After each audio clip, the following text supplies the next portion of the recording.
How's it going? Hope we're all doing good. Let me just double check some stuff.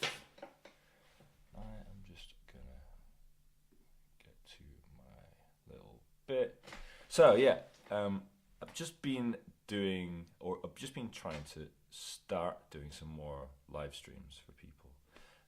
Some free live streams for people who are interested in learning about jazz violin. At the moment, with my current students on Patreon, working on the tune "There Will Never Be Another You," and I'm in the middle of writing a little etude for all my students. And while I'm doing that, I thought it'd be nice to jump on here and chat to people about the harmony and the things that make this tune sort of what it is. I'm not looking at the melody at this point, I'm just looking at the harmony. And I think we're just going to look at the first, maybe even just the first 4 bars in this little free lesson. So I've got this little thing up, hopefully everybody can see it. I've got the chords up and I've got a little diagram with the scales, with the E flat major scale and the chords that come from the E flat major scale. And hopefully this is going to help you guys understand a little bit about harmony. Now, so yeah, I feel like this sort of lesson is good for people who are not. Let me just double check that I've got this mic on. This might be a better mic to turn up. Hopefully you can hear me now. Yeah, cool. This sort of lesson is good for people, like violinists who have spent a bit of time sort of practicing and playing jazz.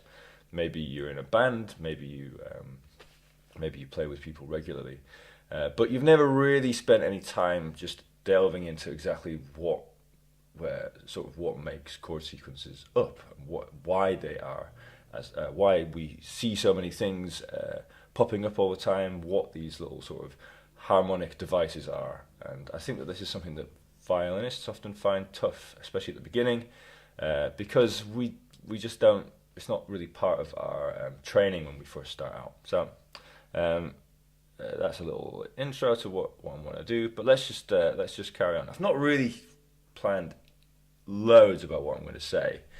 What I did is just got all of this stuff together, and then I'm just going to chat nonsense at you, hopefully, and hopefully it'll help you understand how to play over a tune like this. Let me just double check a couple of things. All right, let's do it. Okay, so the first chord we've got here, we're in the key of E flat major, right? This song is in the key of E flat major. And the first chord is chord 1, is E flat major. And you see at the bottom here, I've written all the chords that come from the E flat major scale. And I think that's an important thing to know. So when you're looking at a new tune, such as this, it's got all these chords in it. It's important to work out, first of all, what is the key? What is the key that I'm playing in? What is the key that it's sort of in and around? And what's the scale that comes from? And then what are the chords that come from that scale? If you don't know that, it's going to be tough for you to navigate these chord sequences. It really is. So it's important to sort of get to know that. That sort of information is sort of, it's quite simple to learn. It's like a simple concept. What chords come from the major scales, but getting it into your brain and making it sort of second nature. That's the hard part.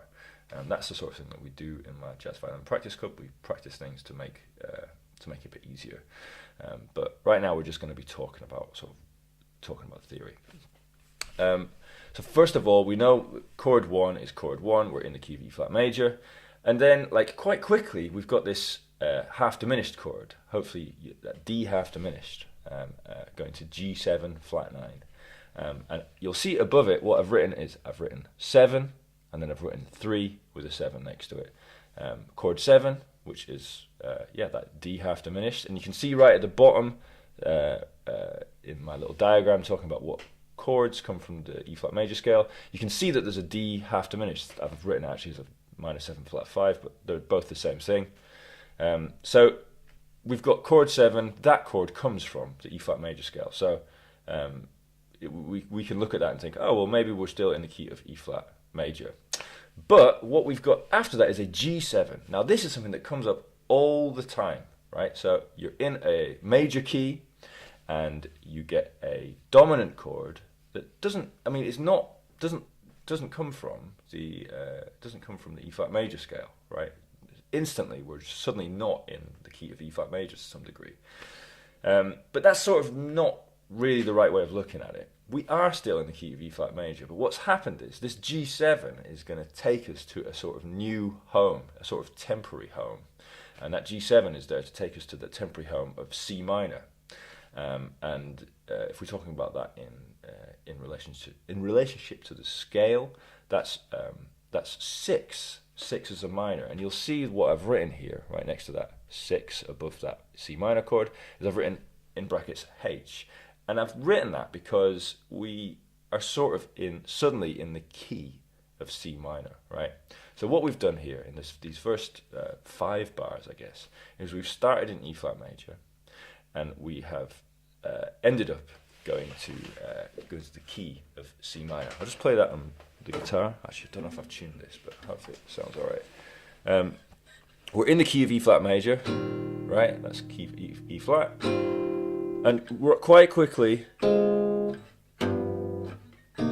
suddenly, that C is sort of where our home is, right? It's a temporary home, but it is sort of where our home is. It's something that that happens all the time. Have a listen to it again.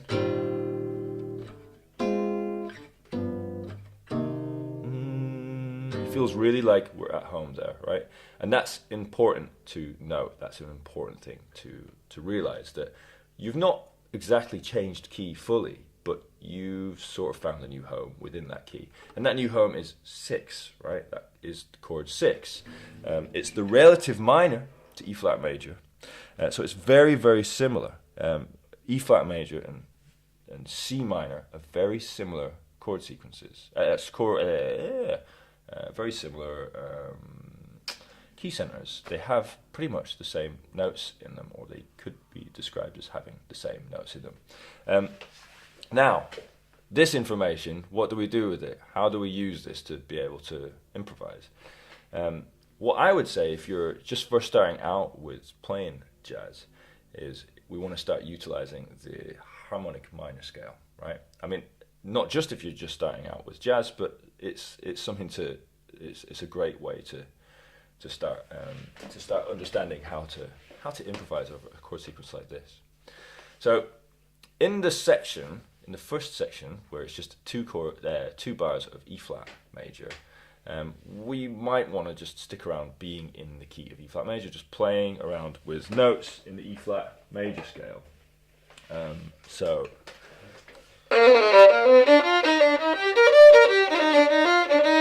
you might want to just turn that down. You might want to just stick around in the key of E flat major. You can play the scale of E flat major if that's the way you want to look at it. When you get to that D half diminished and G7 chord going to C minor, you can change scale to playing the C harmonic minor scale. Okay. Now the C harmonic minor scale is sort of there as a way of giving us the right notes to create a G7 chord. That G7 chord is really important, and that G7 chord is sort of why we are in a new home rather than just having played the chord of C minor. You'll see later on in the tune, you'll see later on in the tune there's C minor chords. For example, in bar, what's that? 5, 6, 7, 8, 9, 10, 11, 12. In bar 12, we've got E flat major going to C minor, right? And I would say that in that instance, we're not in the key of C minor. We're still in the key of E flat major. We still hear that home being sort of E flat major. But earlier on, where we are here with this first C minor, this is sort of we are in the new home of C minor, in the key of C minor to some degree, and that's because of that G7. And that G7 is created by the C harmonic minor scale. So that's basically what we should play over it to begin with, right? So when we are improvising over this tune, we can basically mess around in the key of E flat major, and as soon as that D half diminished to G7 comes along, we can start playing the C harmonic minor scale. Just quickly, if you've got your violins with you, why don't you just we're just going to play the E flat major scale up and down, and then we're going to play the C harmonic minor scale up and down. So let's do E flat major 1 octave. 1, 2, 3, 4.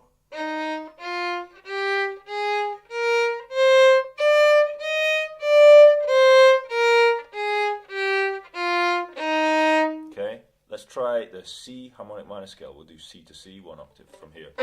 2, 3, 4.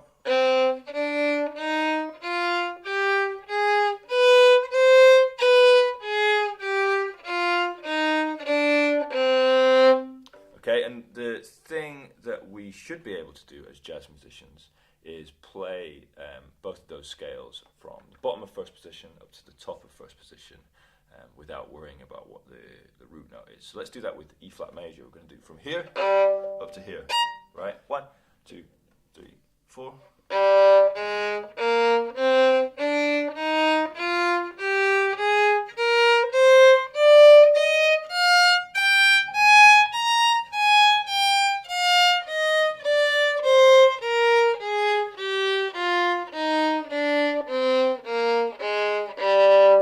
Let's try and do that with the C harmonic minor scale now. Let's do it. 1, 2, 3, 4.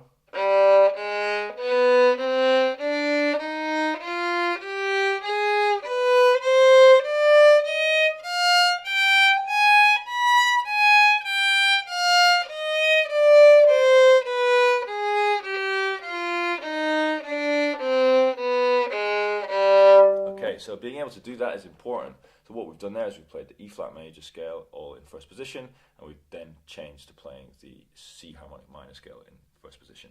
You'll notice that the only difference between those two scales, if you manage to play those two scales, is the B flat and the B. So there's no B flat in C harmonic minor scale. We changed that B flat into B natural, and that's really important. That is what gives us that G7 chord. Okay, so that the reason that we've, like I said, the reason that we've got that that harmonic minor scale is to give us that G7, which gives us harmony to the key of C minor. Right? If we didn't have that, we would just be sort of playing in the key of E flat major, and that there would be no G7. There would just be a G minor. As you can see in the key of E flat major, right in the bottom, that chord 3 is usually a G minor 7 chord. Right? If you harmonize it just using the E flat major scale. But if we, like I said, if we want to have harmony and we want to sort of basically give this C minor chord a 5 chord, right? That G7, it has to be a dominant chord. So we put a B in there, and we get a G7, and that gives us the scale of C harmonic minor. So it's important to be able to sort of basically go between those two scales, and to sort of be able to play around in the E flat major scale.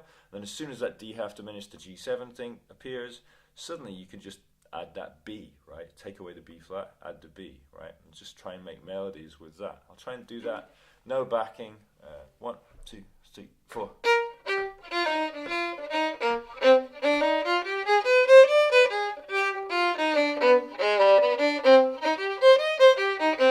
So what I was doing there is I was playing around with the E flat major scale, and then as soon as the D half diminished appeared, I just sort of added that B and messed around with it. You also might have heard I was playing around with the chord tones, right? So that's an important thing to be able to do as well.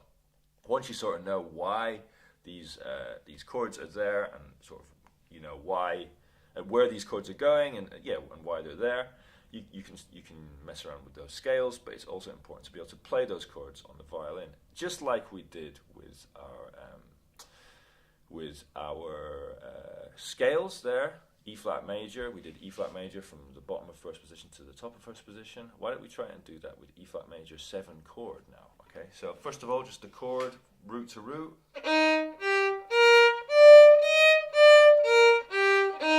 Right, now why don't we try going root up to the top of first position. 1, 2, 3, 4.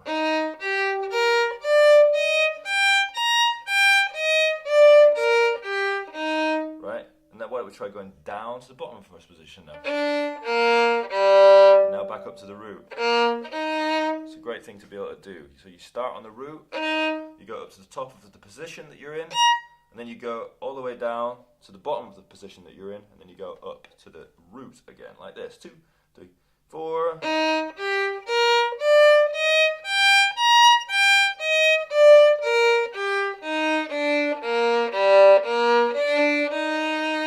So that's an important thing to be able to do with each chord in all of these tunes. So we just did that with the E flat.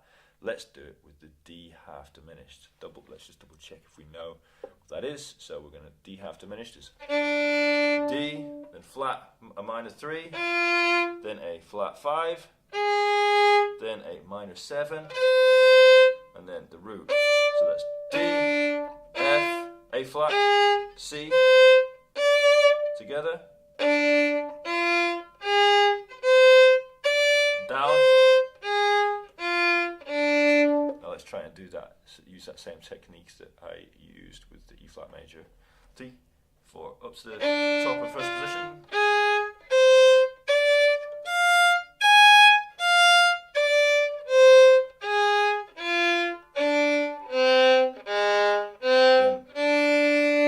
Right, one more time. 3, 4.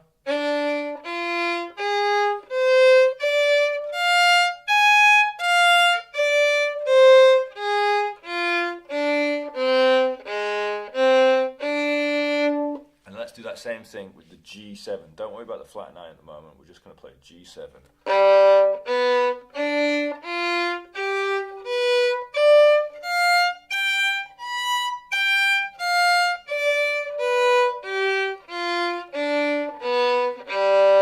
It's quite easy to do 2 octaves there, root to root or root to sort of third up there. So, and then C minor. Let's quickly do C minor, and we're going to do it root. We're going to do exactly what we did with the last ones. Start there, go all the way to the top, go to the bottom, back to the root again. 3, 4. Oh, and we'll do a minor 7. 3, 4.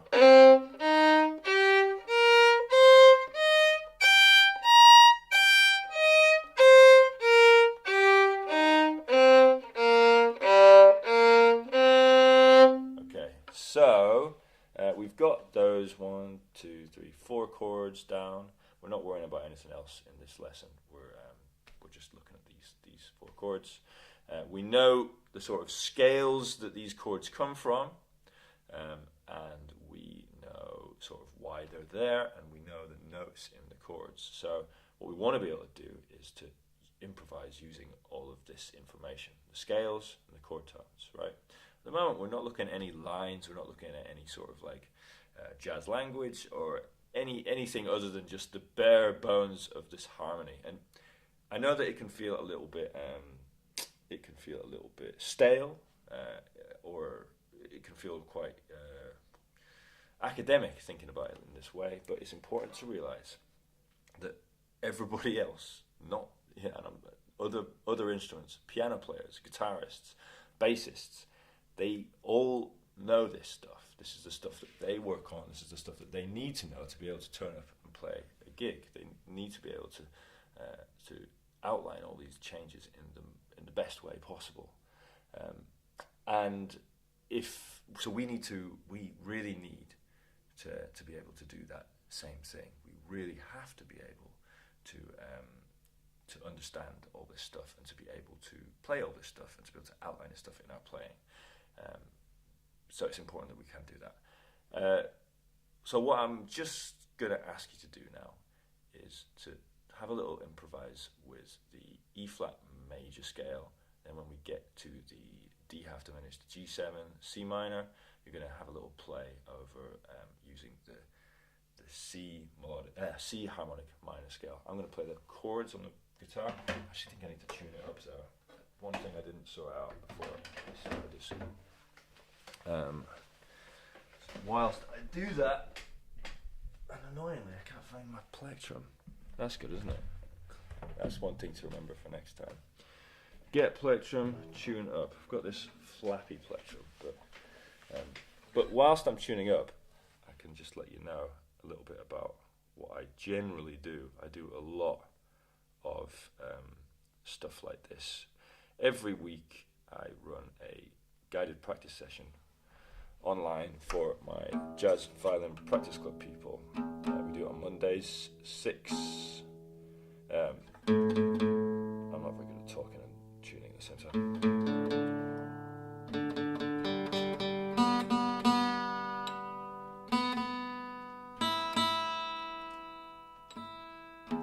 Okay, I run sessions quite similar to this every week for my Patreon people.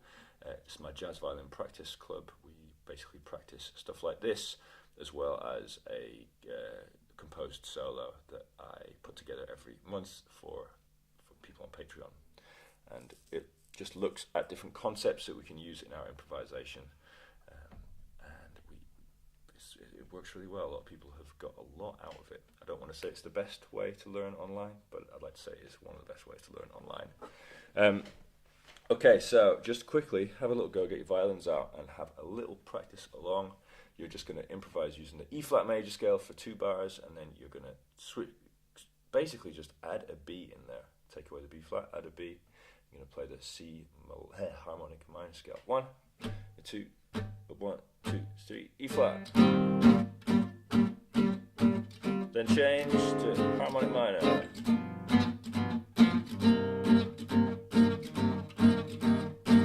Again. 1, 2, 1, 2, 3, 4.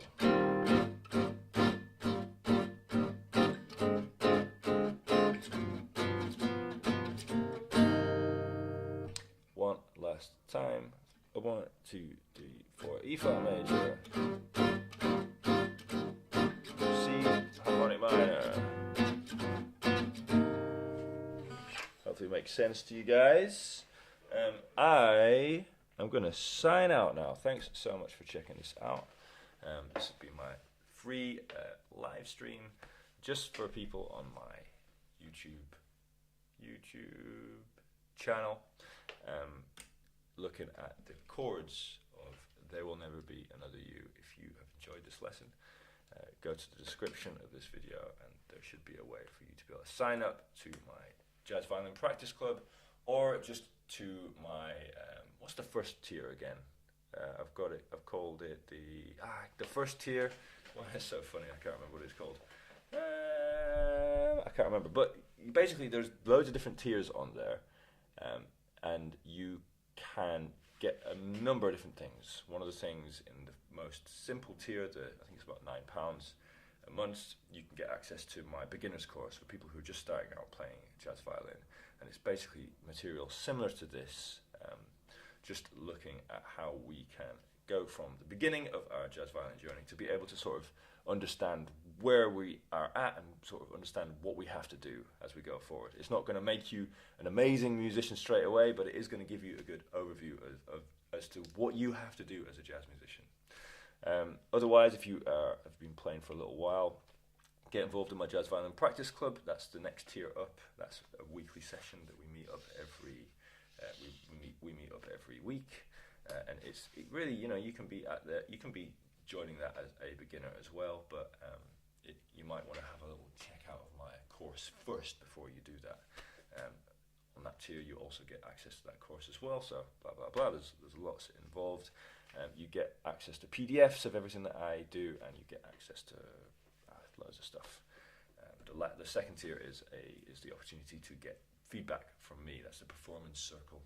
So it's all of the above plus feedback, regular feedback from me. So, guys, thanks for checking this out, and see you guys later.